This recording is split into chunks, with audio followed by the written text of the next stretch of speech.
Hello, everyone. This is Deb McBride, and welcome to my astrology podcast. It is Sunday, the 7th of July, 2019, and I am here on a lovely evening in Costa Rica, and it is now Mercury retrograde. So, as we speak, Mercury has gone retrograde a couple of hours ago, and it is also a void moon. It's been void most of today.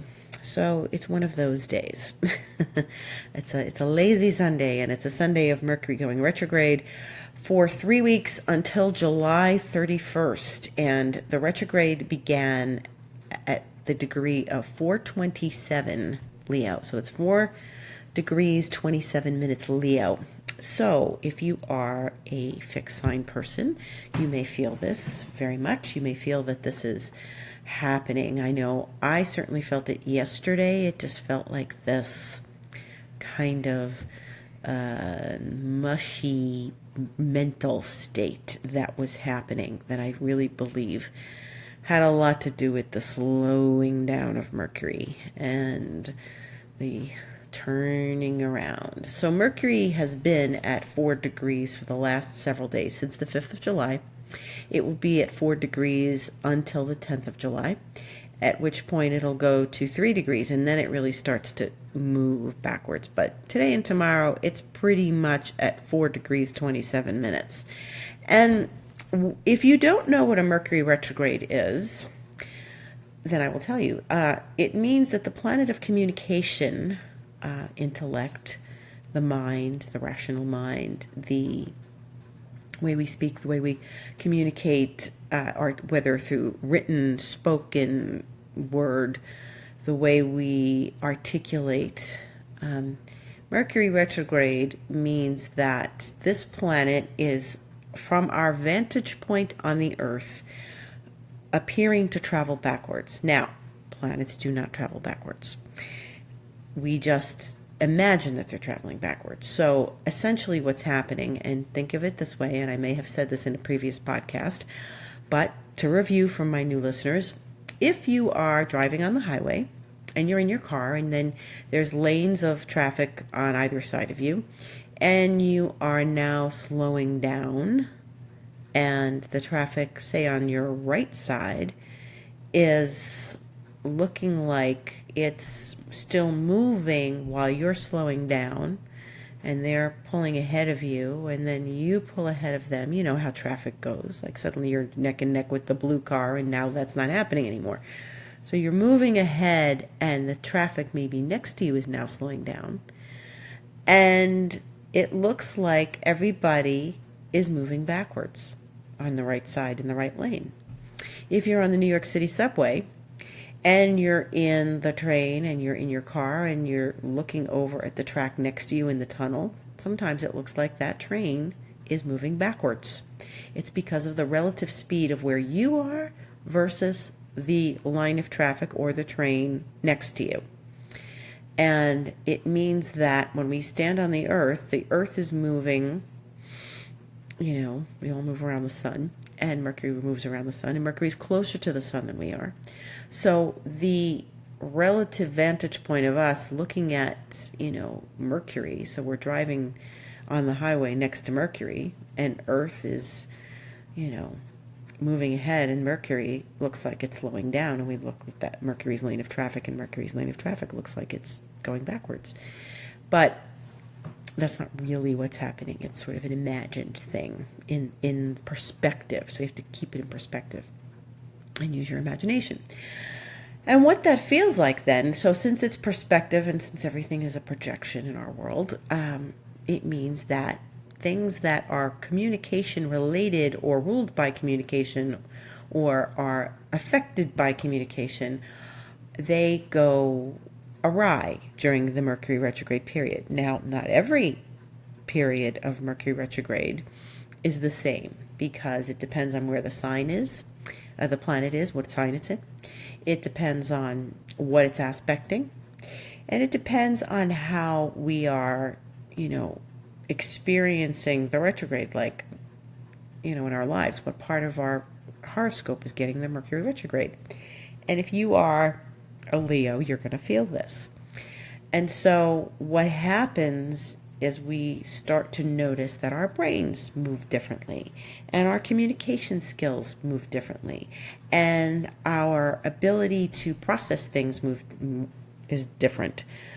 And there's some interesting things that are actually very good during Mercury retrograde, meaning people can sit down and have a conversation about what's happened. And maybe they needed to have a conversation. Maybe something needed to be revealed. And Mercury retrograde makes us take a step back, connect with our thoughts, connect with what's just happened over these last few weeks, and sort of review it. And whenever there's a retrograde, it's an RE, so a review, a repeat, a revamp. And so when we think about what we're doing, we might be reconnecting, reviewing, revamping something in our lives, and we go back to something that maybe we needed to look at a while ago. So, for example, you are balancing your checking account and you notice that there's mistakes, and you have to go back and figure out what you did wrong when you were balancing last time, maybe. Or you reveal something, reveal something in your checking account. It's like, wow, I have $100 extra than I thought I had. That's great. Or, oh, so-and-so never cashed that check. I wonder if they ever got it. So those kinds of things are, those can happen when Mercury's not retrograde. That's a very simple example.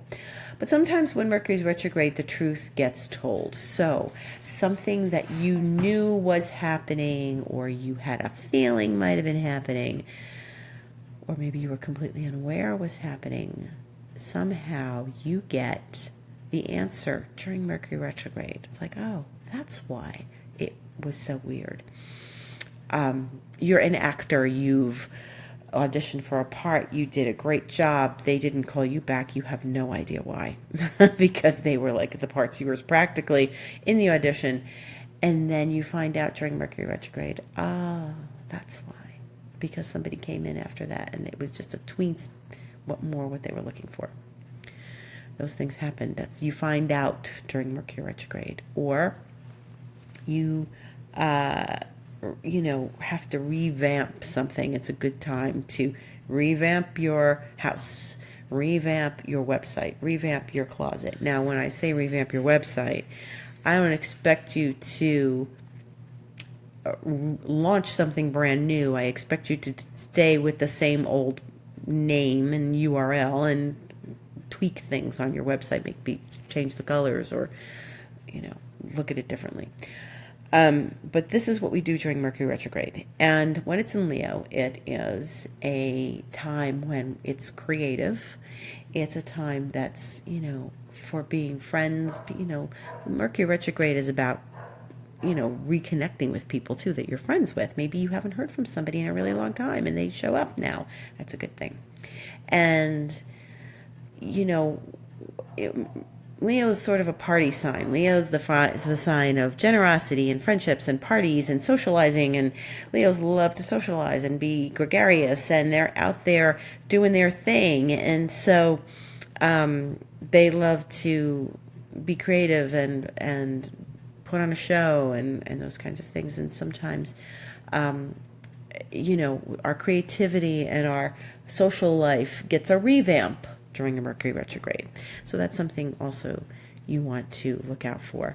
A funny story from many years ago, I had friends who were talking on the phone, astrologer friends, and one friend was saying to the others, "Oh, I'm so sorry, my cats are fighting in the background. I'm really sorry," because it kept interrupting the conversation, and she was trying to get her cats to calm down. She said, "I don't understand what's wrong with them lately. They're fighting all the time." And my other friend said, "Well, Mercury's retrograde in Leo." So if your cats are fighting, Mercury's retrograde in Leo. So anyway, it is a cat sign. So in the meantime, there are lots of other things going on that are very important this week where you are necessarily going to want to pay attention. Tomorrow, the Mercury, that is retrograde, is going to conjunct Mars at 6:28 p.m. Eastern Time. So we had Mercury conjunct Mars on the 18th of June, and now we're having it again. And so remember what happened. Maybe you were doing something particular on the 18th of June, and it's going to come back for a revisit. And Mars and Mercury, they're fairly good friends. They can get along, and it's about the connection to, your energy, your motivation, your power. Maybe you were very motivated, or you had some sort of like good meeting that day on the 18th of June. And so tomorrow could be another level of meeting and hey, we did more good work. We're still working on that stuff. It's really good. Mars is a vitamin shot. To Mercury especially, it's like your brain may be really on fire with ideas and things. That's okay during Mercury retrograde. Brainstorming is a great thing during Mercury retrograde. So think of it as positive. Don't think of it as something that is, oh no, I'm having all these great ideas in Mercury's retrograde. No, write everything down. Be aware of it. It's the next layer. We like that. On Tuesday, there is a Sun opposite Saturn. And so this is one of those things that we really want to pay attention to, because remember, Saturn and Pluto are conjunct, and the Sun is in Cancer now. So the Sun's been in Cancer for the last couple weeks since we had the solstice. And, on the 9th of July, we have the Sun opposite Saturn, and that's a little bit of a stickler, because Saturn is like the dutiful one, and Saturn is the one that wants us to stick to the program and stay focused and be very much on the level of what we're doing, work hard. And so the Sun opposite Saturn is one of those things where the Sun goes, my light my light is being kind of nitpicked by Saturn right now. And so your energy might feel a little low. You may feel like you don't have the energy that you normally have to do something.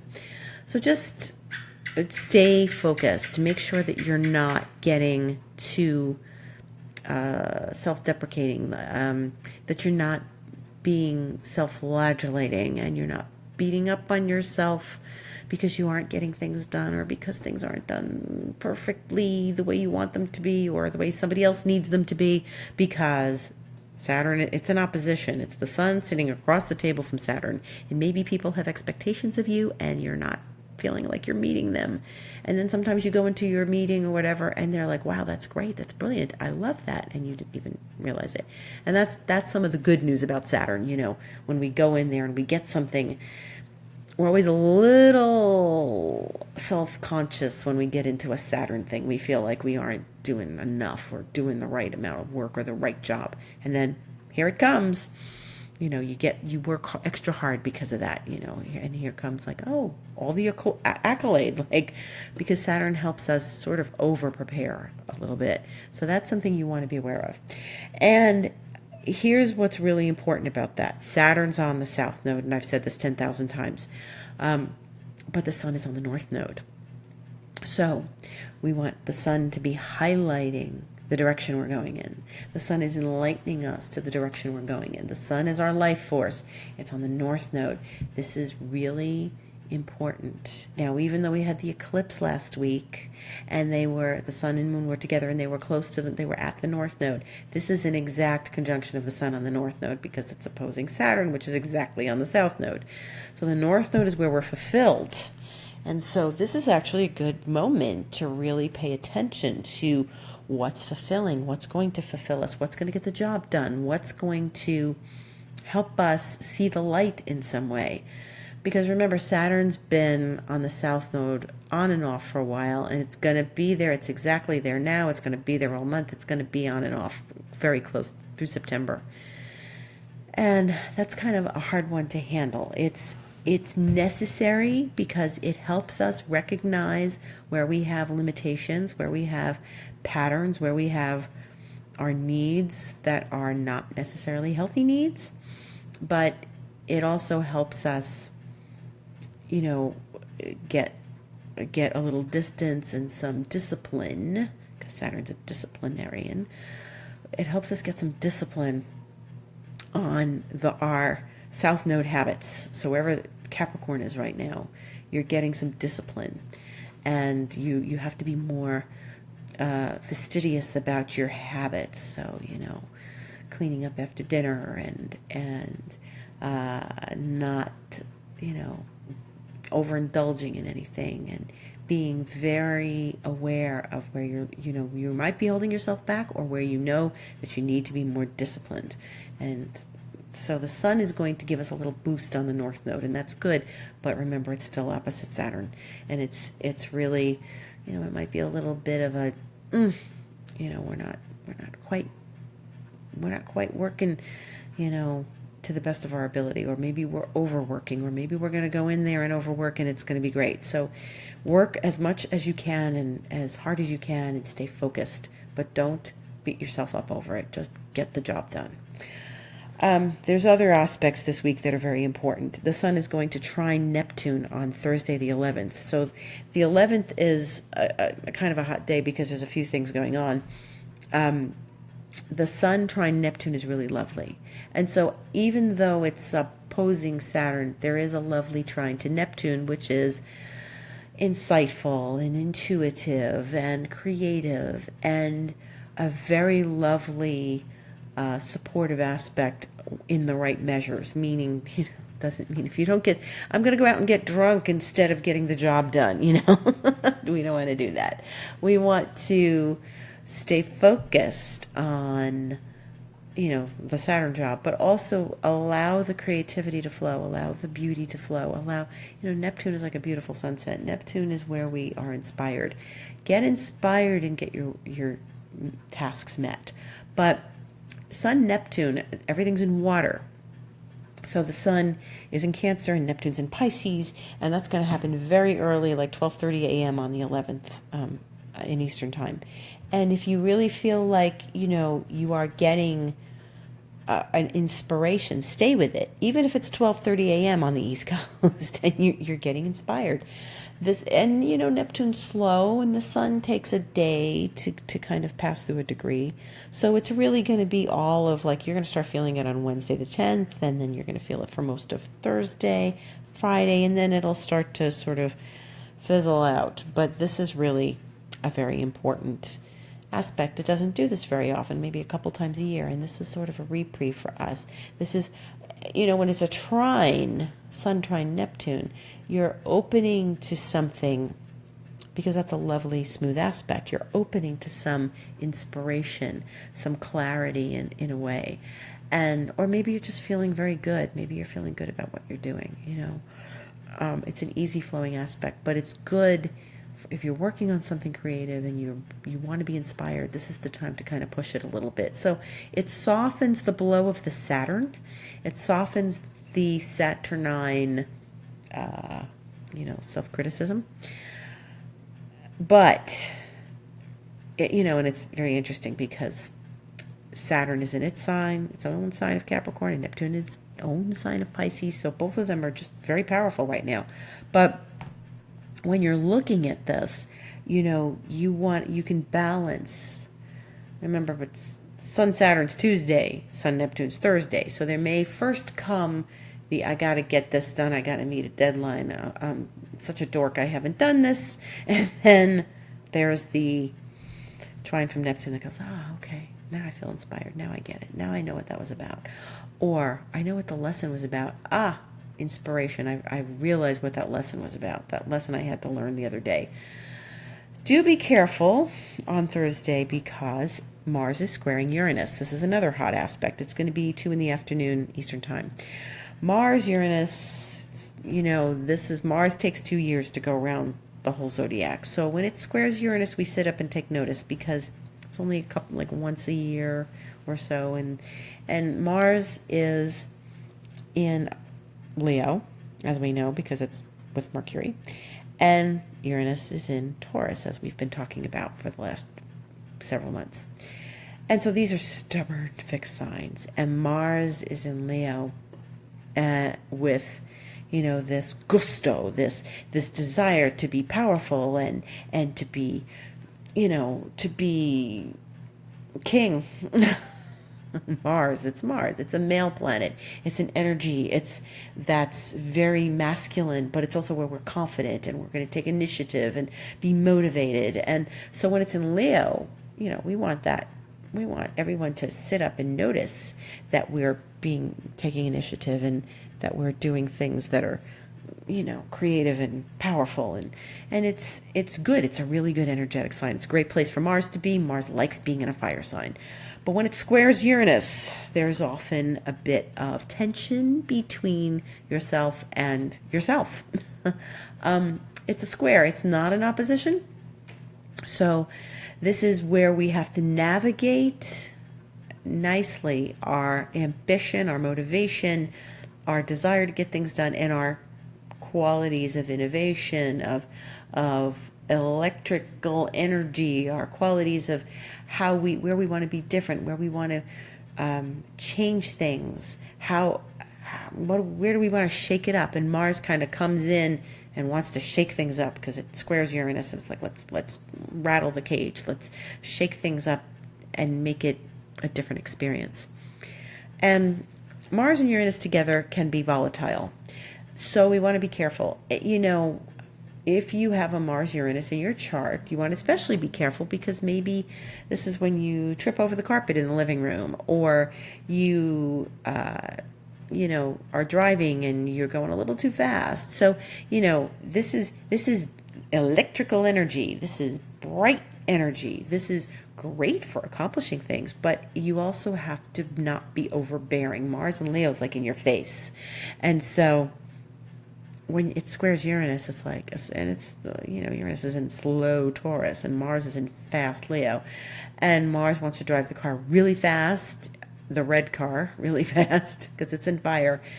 And Uranus is like, yeah, where can I shake things up on the road? And so we want to make sure that we're not driving too fast and that we're not moving too quickly in the house. And we want to be mindful of how we use our body and our energy that day, because our body and our energy are really very focused. And when we're dealing with Mars, we have to deal with our physicality, our own physicality, and our mobility. Mars is a mobile planet. It's how we move around. It's how we get around. So I would be really careful when moving around because, if you're a Mars-Uranus person, you already know that you might be a little accident prone, or maybe you often bump your hip on the counter, the point on the countertop in the kitchen. So just be aware of that. Also be aware of your temper, because Mars and Leo can be a little hot-headed and stubborn. And if you don't like things and you're not liking the way things are going, then you want to speak out about it. Mercury retrograde. Be nice. Use the Sun, Neptune that day and be very mellow and gentle, and just be reasonable, because Mars, Uranus can blow a gasket in a second, and you can go very quickly and blow a gasket. We don't want to do this. We want to stay calm. We want to stay focused. We want to use the energy wisely. This could be brilliant energy. Don't go so fast that you miss something brilliant. So you don't go, no, that's no good. Think about it, ponder it, taste it, understand it. Remember, Uranus is in a slow sign. Taurus is earthy. It's earthbound. It's grounded. So be sure that what you're doing is not something that you're going to throw the baby out with the bathwater, as they say. So you want to be very careful about that. You want to not use your energy too quickly. You do not want to blow a gasket. You do not want to get in someone's face. You want to use the energy wisely for creative brilliance. Then on next Sunday, and it's a big week. It's a funny little week.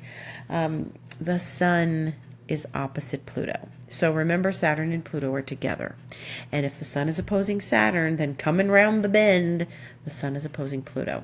And this is going to be not long before the next eclipse, which is the 16th.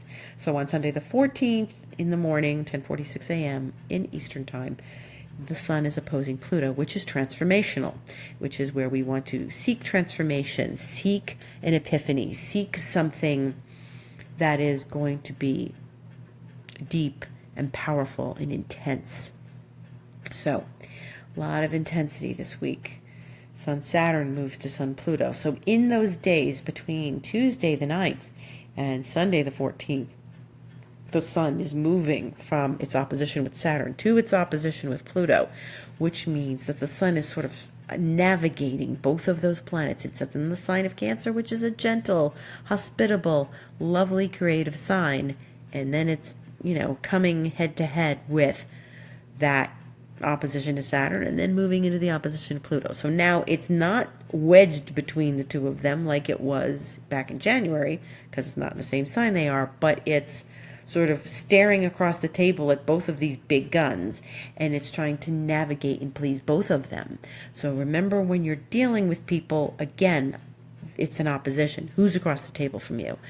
And so as we move from Saturn to Pluto, again, remember what the theme has been, working to transform. But at first we hit the wall. We go, oh, God, this is awful. And, Saturn just, my doors are shut in my face. Things are slamming in my face. And then we go, no, it's not. It's not so awful. I can transform this. How do I transform this? And that's when Pluto steps in. And so we take that and we turn it and look at it in another way. And Mars-Uranus is going to help us look at things a little differently, turn things upside down, think outside the box, and Mercury retrograde does that too. So this is a week for being, using the energy wisely. Be a little more creative the way you do things. Don't let yourself get stuck in the Sun Saturn and go, oof, and get bummed out. Remember that Pluto is coming around the corner and we're going to shift things, okay? We have an eclipse next week. We will talk more about that in the following week. But in the meantime, the moon will be in Libra. We'll go in at 2:07 a.m. on Monday morning.